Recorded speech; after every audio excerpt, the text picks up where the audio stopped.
All right, peace and blessings, assalamu alaikum, shalom family. Thank you for taking the time to watch this video today. This morning we're going to talk about our responsibility and why we have to take charge of our post. We have to take charge of our life, and we must never let a nuisance be around us unchecked, right? So yesterday I was at the Rite Aid and I saw some children, probably about like 5 of them. Oldest may have been 13. Youngest may have been, say, about maybe 9. And they were at the Rite Aid. I was in the parking lot at the Rite Aid, and they were just running around. They went inside the store and came running back outside the store. Well, not really running, but walking out of the store at a fast pace. I see the manager and I see the security guard, a black older man.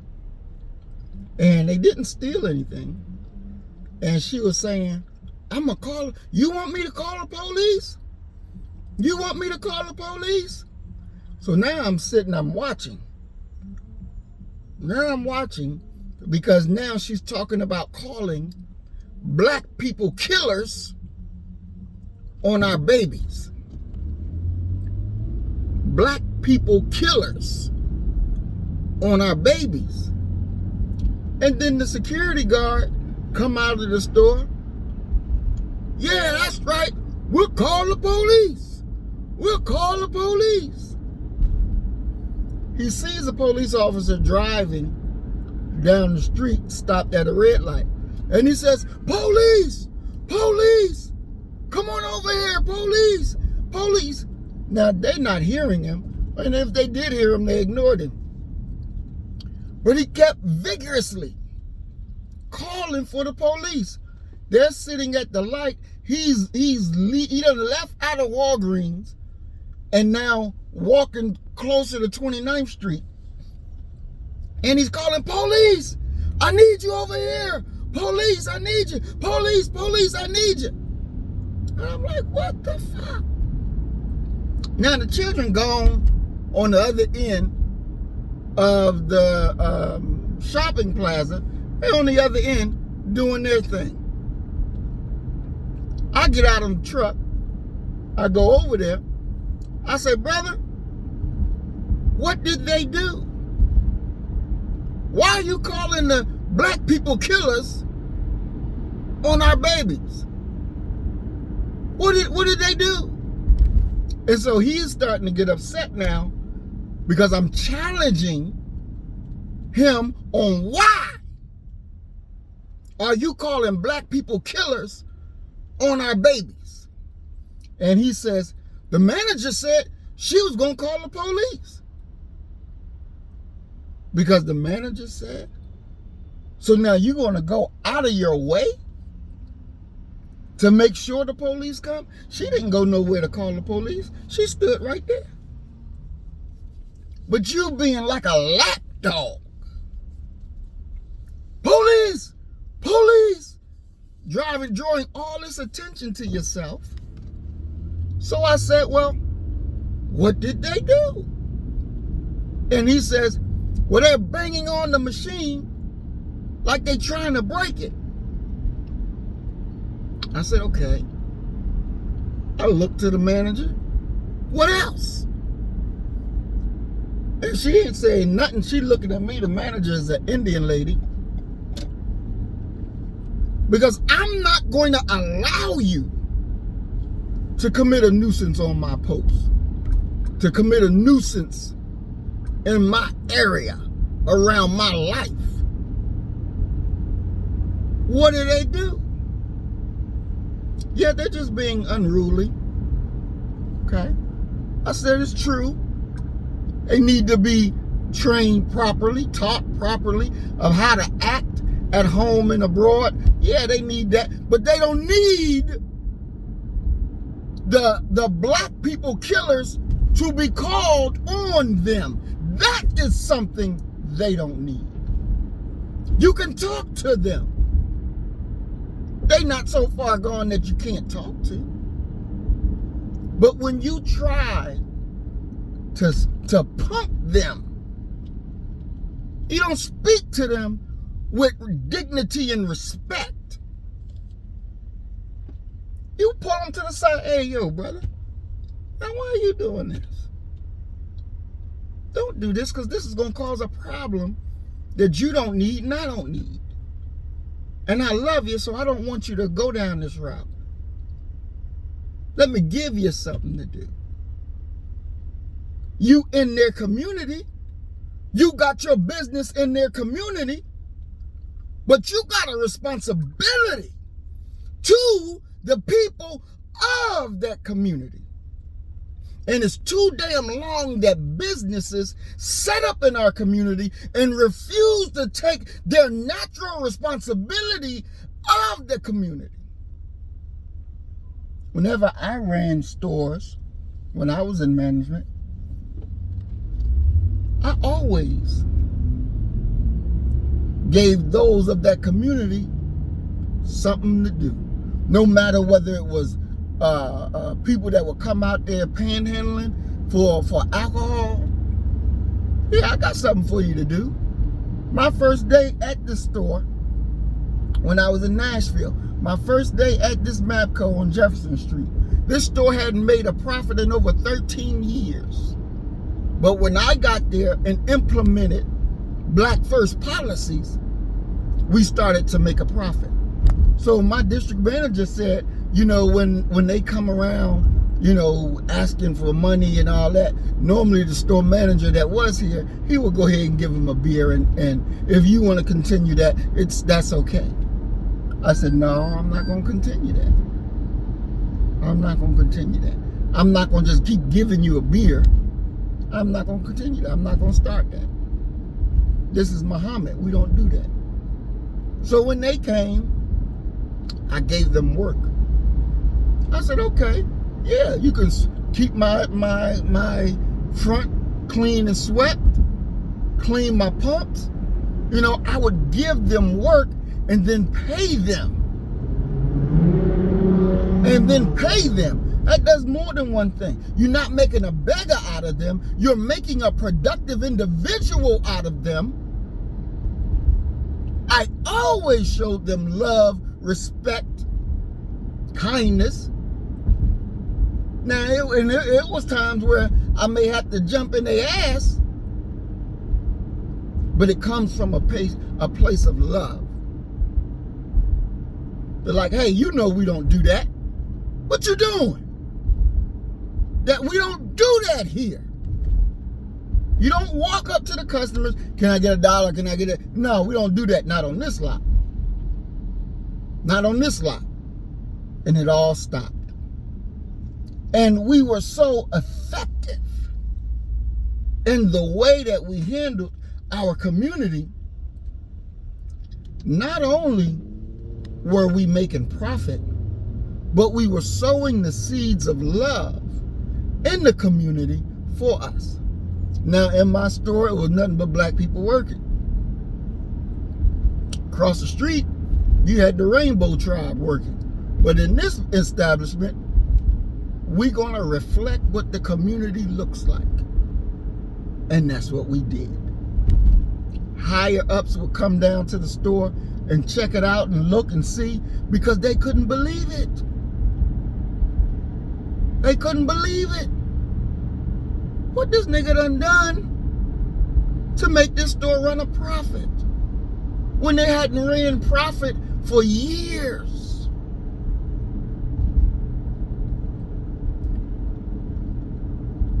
There was, at one time, there were so many robberies. They were robbing the McLean truck, which brings your supplies. They were robbing the bank across the street, the other gas station across the street. And one day, some youngsters came in. They were adults, but, you know, in their 20s. And my assistant manager got nervous because she thought that she was about to be robbed. And they said to her, you ain't got nothing to worry. We're not gonna rob you. We love y'all. We love y'all. We're not gonna rob y'all. And she said she was so relieved. She was relieved that they loved us, respected us, and refused to rob us because we were sowing the proper seeds into our people. There was another time when we had a problem on the lot. Some guy came and was starting trouble. And I came from behind the counter to deal with it because he was giving my cashier a problem. Well, we don't do that. Not here. Not here. So I came out from behind the counter and said, look here, man. We don't do that here. We don't do that. The word got out in the community that there was problems down there at the store. There's an individual causing problems.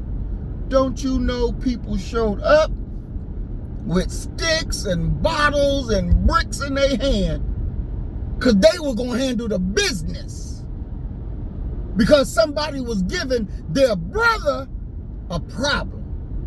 And the community showed up and said, not today, not here, not on him, not with them. And I was shocked to see it, but it proved that the principles of Black First tied into economics, that they work, that they work. And that this is what the people want. But you gotta be bold enough to break the standard operating procedure and do it the right way. Do it the right way. So we were protected by the community that we served. By the community that we served. One day when the higher ups came in and I had Minister Farrakhan playing on the DVD in the store. So, you know, customers coming in and they hearing the minister, my employees working, listening to the minister. And I was outside. And as the executives come inside and went straight to the back, they asked my assistant manager, is he making you listen to this? She was like, no, I was into this before him. But no, he ain't making me listen to this. And they saw the Final Call newspapers right there. They saw the tapes of Minister Farrakhan that I had in the store window selling. They ain't have a problem. They saw it, saluted me, walked out, said, good job, Muhammad. Keep doing what you're doing. I was the only store in the southern region that applied the principles of Black First in an economic manner and was producing profit and love that gave us a hedge of protection. There was another time at the store, it was a Sunday morning, and I was working, and I had the minister playing.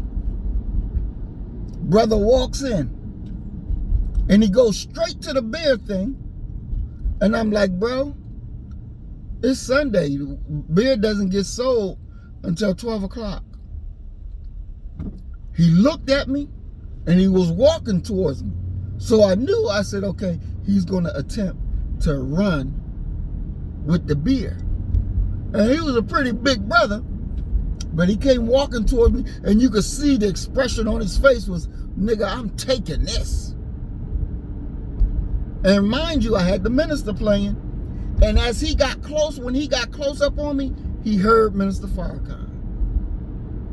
He heard the minister's voice. And he said, I'm sorry.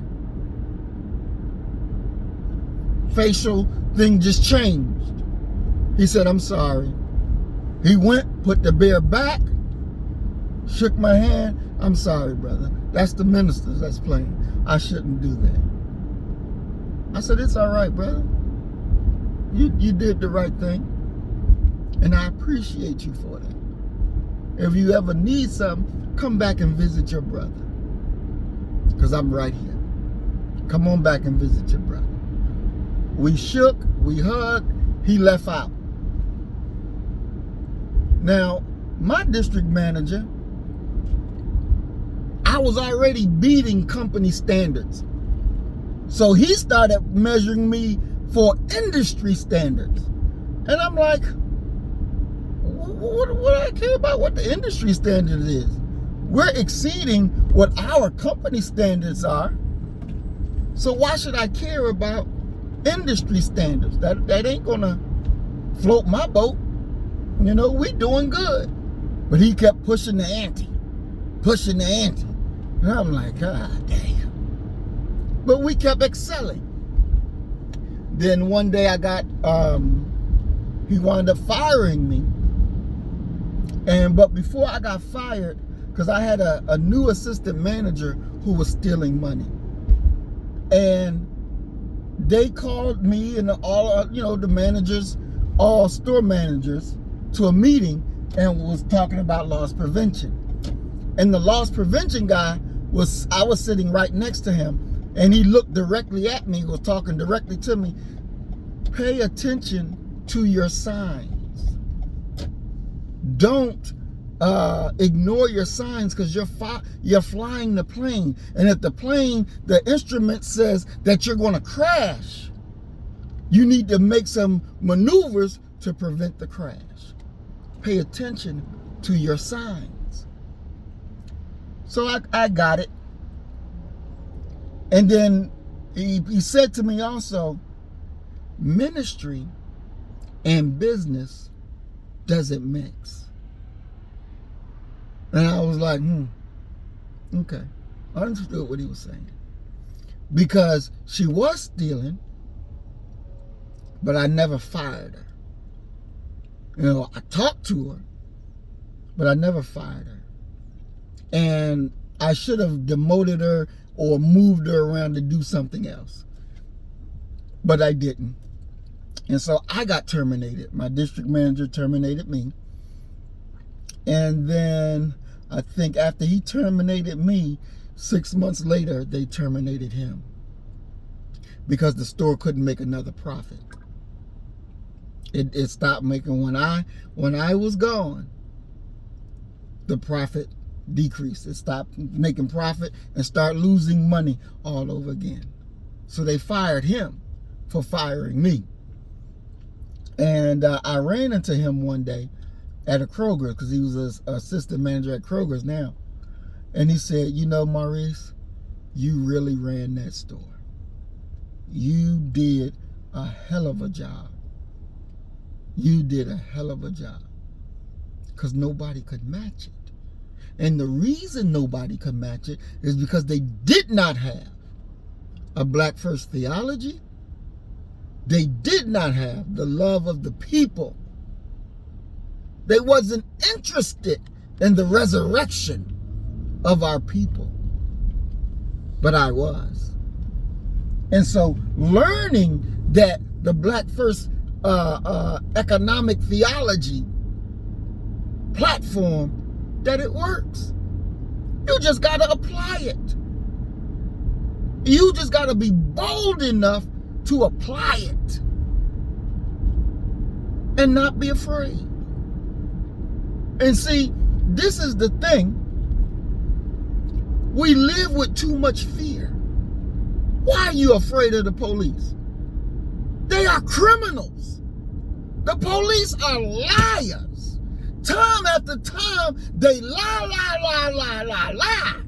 The truth is never in them. They're not authority. They're criminals. They are criminals. They are thugs. They are criminals. They're lawless. You don't have a right to be afraid of them. When the situation called for, and they trying to bust you and beat you, you whoop that ass. You don't sit there and let them hit all over you. I saw one video where the brother was in the car and the cop was like, I'm telling you, you better get out of this car. You gonna do it the easy way or you gonna do it the hard way? And the brother on his phone, I'm not leaving my car. I'm not leaving my car. And the cracker tell him, oh yes you are. You are leaving this car. I mean, you can see it in his eyes. You're leaving this car. Cracker hit the safety belt. Pulling the brother out that goddamn car. The minute he clicked that safety belt, your fist should have been just like this. As soon as he started pulling, pow! Pow! You hit them motherfuckers with the power of God. Don't be afraid of them. In the moment of decision, you take it to them.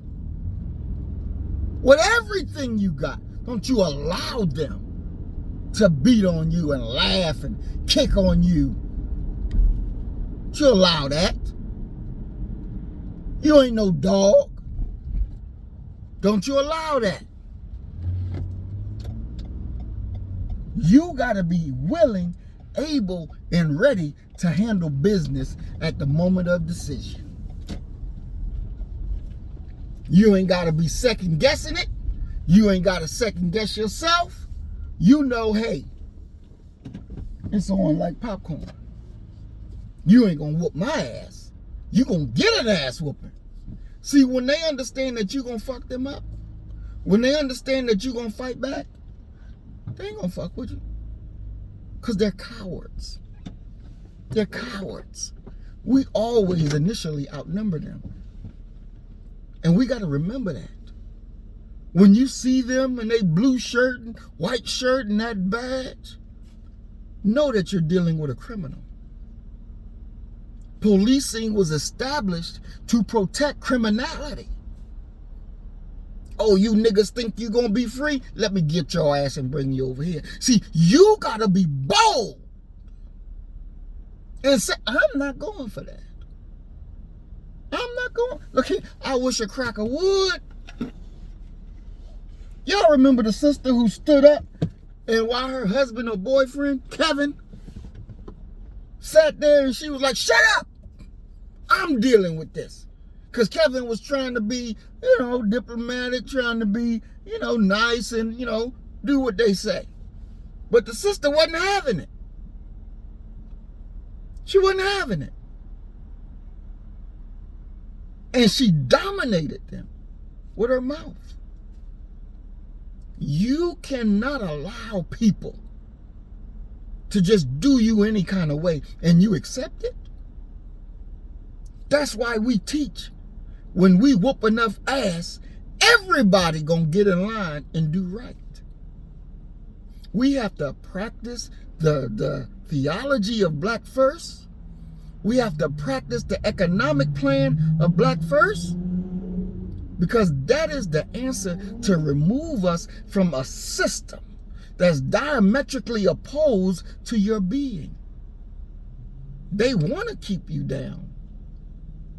They don't want you to excel. Because they honestly know you are greater than them. They know this. Problem is, you don't know it. And if you know it, do you believe it enough to act on it? See, when I implemented that system, I knew when the bigger heads find out about it, it was, good possibility they're going to fire my ass. But I got ideas in my brain, in my mind, that I got to be able to see if they work. So I put what I know to an exchange to produce the product. And the product that was produced was perfect. Was perfect. And when you remove the man and you remove the system, then it came crumbling down. Because it's our time now. And because we're in our season, we're going to be successful. See, the only reason why the enemy was successful in their dealings is because it was in their season. It's not their season any longer. It is ours. So we got to do what we must do so that we may rule. We don't want to elect no cracker to rule us. That's disrespectful to yourself, to our ancestors, and to our future generations. That's disrespectful. We represent us. You kill the nigga in you, I'm going to kill the nigga in me, and our God will reign supreme. We are Black First. Today, tomorrow, and forever. Love you, family. Peace and blessings. Assalamu alaikum. Shalom. And we will be having our live this weekend, probably on Saturday. And it is called The Enemies of God. And we're going to go in. So look for the notification. Join your brother live as we go in here, and we're going to go in hard. Because it's been a long time since we've had a live. And so we're going to go in. We want to get our numbers up. Please like, share, subscribe. Let's do it. Because I want to be able to go live even on my morning drives like I used to. But we got to get to 1,000 subscribers. Hopefully, YouTube will allow us to get there. They've been cutting us off. But since we've been absent, maybe they stopped looking. So hopefully we can get back up to those numbers that we were before. Love you, family. Be safe.